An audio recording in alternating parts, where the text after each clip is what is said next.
So imagine you run away from famine. Then Naomi's husband died. And then a short while after, the first son died. And then a couple years after, the second son died. It was problem after problem, loss after loss. Then they decided that there's no way they could support themselves in Judah. They decided to head back home. 3 women, all widow. Oprah decided that she'll stay in Moab, and Ruth and Naomi headed back to Judah. In Judah, they had to survive somehow. So Ruth would get up every day, go out in the fields where they were harvesting grain. And after the harvesters pass, she will go behind and pick up the leftovers and go back home with it so that she and Naomi can feed themselves. They were living on leftovers. And that continued for a while. But eventually, through a combination of circumstances,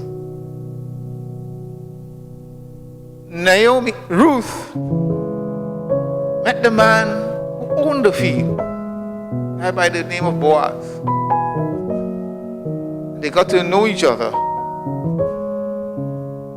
And eventually, Ruth married Boaz. But before she got married to Boaz, Boaz was a wealthy man. He owned all the fields and so on.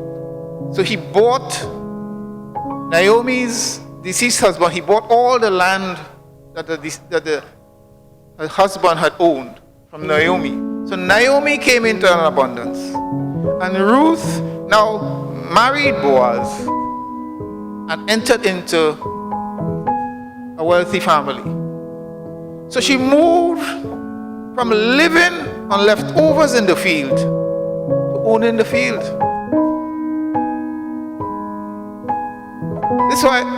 This is why I want to title the message, No More Leftovers. From leftovers to abundance. Because you see, she was experiencing tragedy after tragedy. I could see, if we put ourselves in Naomi's shoes, in Ruth's shoes, and we bring it to our time, there are times when we would have problem after problem. It's one thing after the next. It's one thing after the next. Something always seems to be going wrong. And you ask yourself, what's wrong with me? What's going on in my life? You have a good relationship, you lost it. You had a job, you lost it. Things were good in the family, suddenly things start to fall apart. You had a good friend, the friend betrayed you. You made an investment, it didn't work out. And you're wondering, what's happening with me? And it seems as if you're living life on the margins, just barely existing. But I want to say to you this morning, that if you remain faithful as Ruth was, and you understand that you serve a God who is real, who is watching after you, you won't always understand all the problems. You won't understand why being a child of God will take you from bad news to bad news, to bad news, to worse news, to the worst thing you ever heard in your life. You feel like if you're barely making it. The message to us this morning is to get ready for your move. Get ready to migrate. Get ready to move from the position of living on leftovers. Get ready to move from barely making it. Get ready to move from struggling. Just barely get ready to move from reflecting on how life used to be to expecting how life is going to be. And you're going to move from leftovers to abundance. No more leftovers. No more picking up after people. No more barely making it. No more suffering and no more living beneath your dignity. You're going to move from leftovers to abundance. Get ready for it. One of the mysteries of life as a believer and life in general is that we don't have explanations for why bad things happen. We don't have logical, rational explanations. But we know that bad things happen. But what we need to know and remind ourselves this morning is that we serve a God of restoration. We serve a God of hope. We serve a God who understands our pains. It is said quite quickly, quite clearly, quite in simple language. You know, I always say there are some things in the Bible kind of complicated, especially in the King James Version. You read it, you scratch your head, you say, you skip that and you go on to something else because you can't figure it out. But then there are other things that are written in such simple language that anybody could understand it. And one of those things that are written in such simple language is that when it says of Jesus, we have a high priest who was in all points tempted as we are. We have a high priest who understands our needs, our pains, our burdens, our struggles. So even though sometimes we are at loss to understand why all of these things are happening to me, we have a God who understands it. And that's good enough. So when you know that He understands, you know that when you talk to Him, you know that when you explain to Him the feeling of indignity, living on leftovers, He understands what it is. And your moment is coming. Don't think that you're going to be there forever.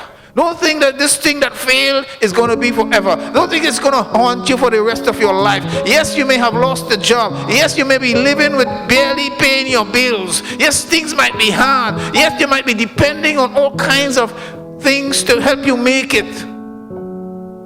But the moment of your turnaround is at hand. Your moment of an experience of a breakthrough is at hand. God is going to find a way to put you in the place where you're going to get the answer exactly that you need. Sometimes people feel we're a little bit shy to think, to pray about some things. Or even if we're shy, if we're not shy to pray about it, we are shy to let other people know that we are praying about it. So that people, when you hear about prayer requests and so on, somebody would hardly say in an open forum, I'm praying for a husband, I'm praying for a wife, I'm praying for a partner. Because sometimes you feel that it's kind of shy to pray for these things. But Ruth, God sent a man in Ruth's life to change her life. And the channel of His blessing and His breakthrough for Ruth was through a relationship. And sometimes we forget that God invented relationships. All those attractions that we feel and the hormones that act up and so on in us, we didn't make that up, That's not sin, That's not of the flesh, God invented that. And God has a place and a plan for relationships. And God knows how to take order your life in such a way that you find yourself in the right place at the right time to meet the right person that will help you achieve your dreams.